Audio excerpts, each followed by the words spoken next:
और बड़ी खबर अमेरिका और चीन में जारी तनाव से जुड़ी हुई। जी हाँ, यूक्रेन के अलावा भी युद्ध का एक मैदान सजकर तैयार हो रहा है, जहां दुनिया की दो बड़ी ताकतें आमने सामने होंगी। एक वर्चस्व बनाए रखने के लिए लड़ेगा तो दूसरा वर्चस्व स्थापित करने के लिए लड़ेगा।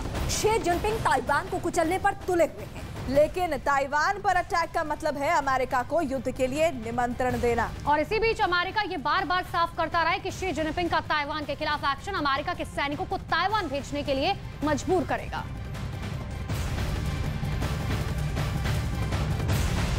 यूक्रेन के अलावा भी युद्ध का एक और मैदान सजकर तैयार हो रहा है। वो मैदान कौन है, ये इस वक्त बताएंगे। जी हाँ, जहाँ दुनिया की दो बड़ी ताकतें एक दूसरे के आमने सामने होंगी। एक वर्चस्व को बनाने के लिए लड़ेगा, दूसरा वर्चस्व स्थापित करने के लिए लड़ाई लड़ेगा। शी जिनपिंग ताइवान को कुचलने पर तुले हुए हैं, लेकिन ताइवान पर अटैक का मतलब होगा कि अमेरिका को युद्ध के लिए एक तरीके से निमंत्रण देना। और इस बीच अमेरिका ये बार बार साफ करता रहा है कि शी जिनपिंग का ताइवान के खिलाफ एक्शन अमेरिका के सैनिकों को ताइवान भेजने के लिए मजबूर करेगा।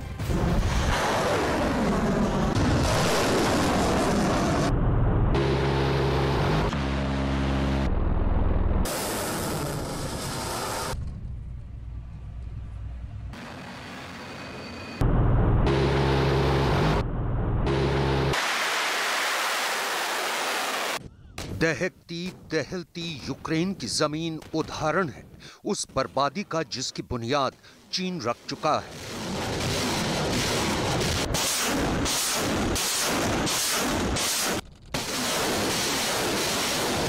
यूक्रेन जंग में जाती जानों की परवाह अगर शी जिनपिंग को होती तो चीन के जंगी जहाज, युद्धपोत, मिसाइलें ताइवान के पास मंडरा नहीं रहे होते।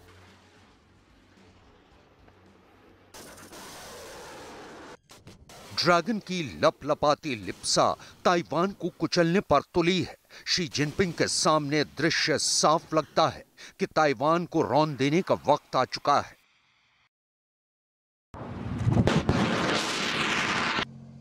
लेकिन ताइवान पर अटैक का मतलब है अमेरिका को युद्ध के लिए निमंत्रण देना।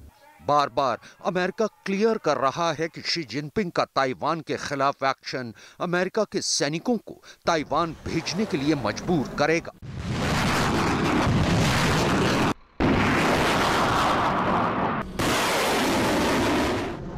जाहिर है तब विनाश के अनगिनत और विभत्स दृश्य सामने होंगे जो यूक्रेन के युद्ध वाले भयावह दृश्यों से भी ज्यादा दुख देने वाले होंगे।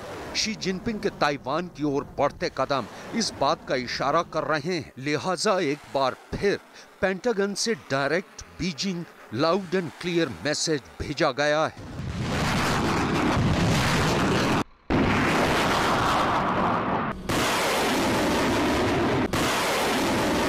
We are deeply concerned by China's increasingly aggressive and bullying behavior in the Taiwan Strait and elsewhere in the region. America की ये खुली धमकी चीन को पहली बार नहीं मिली है, लेकिन प्रोपेगेंडा की मिसाइलों में जहां अफवाह फैलाने वाले गोले भरे जाते हों, वहां के शहंशाह भला क्या कर सकते हैं। लिहाजा चीन जुबानी जंग तो लड़ता रहा है, लेकिन ताइवान स्ट्रेट की मीडियन लाइन क्रॉस कर ताइवान पर हमले की उसकी ताकत नहीं हो रही है। अमेरिका ओपन चैलेंज दे रहा है, लेकिन ड्रैगन खामोश है। आखिर क्यों और कब तक, इसकी पूरी डिटेल आपको दिखाएंगे, लेकिन उससे पहले अमेरिका के रक्षा सचिव ऑस्टिन लॉयड को सुन लीजिए। ताइवान स्ट्रेट समेत दूसरे इलाकों में चीन की मिलिट्री एक्टिविटी चिंता का विषय है। अमेरिका इंडो पैसिफिक क्षेत्र में सभी की निर्बाध आवाजाही सुनिश्चित करना चाहता है। अमेरिका का ये बयान इसलिए काफी खास हो गया है क्योंकि कुछ समय पहले ही चीन और अमेरिकी विदेश मंत्री ने न्यूयॉर्क में एक बैठक की थी। यूएनजीए के इतर इस बैठक में वांग यी और एंटनी ब्लिंकन बातचीत को जारी रखने के लिए तैयार हुए थे। हालांकि इस बैठक में दोनों के बीच तनाव भी साफ तौर पर दिखाई दिया था और बात बर्दाश्त के बाहर तक पहुंचने की आशंका जताई जा रही थी। इस बैठक में ताइवान केंद्र बिंदु था। बैठक के बाद चीन का पुराना रवैया ही बरकरार रहा था। चीन ने ताइवान के मुद्दे पर हथियार डाल देने से साफ इनकार किया है। चीन का कहना है कि ताइवान शुरुआत से ही चीन का अविभाजित अंग रहा है। ताइवान के मुद्दे पर वो किसी भी तीसरे पक्ष के दखल को बर्दाश्त नहीं करेगा। क्या आपको बीमा समाप्ति, बैंक अकाउंट बंद होने जैसे चेतावनी भरे मैसेजेस आ रहे हैं? मैसेज में दिए हुए किसी अनजान लिंक पर क्लिक बिल्कुल ना करें, ये एक स्कैम भी हो सकता है। इंटरनेट सुरक्षा के लिए रहो 2 कदम आगे। अगर कोई चेतावनी भरे मैसेज आए तो घबराएं नहीं। भेजने वाले की आईडी और नंबर चेक करें और कभी भी अनजान लिंक पर क्लिक ना करें। ये एक धोखाधड़ी भी हो सकती है। कस्टमर केयर को कॉल करके जांच करें। इंटरनेट सेफ्टी के लिए रहो 2 कदम आगे। गूगल और न्यूज़ 18 नेटवर्क द्वारा जनहित में जारी।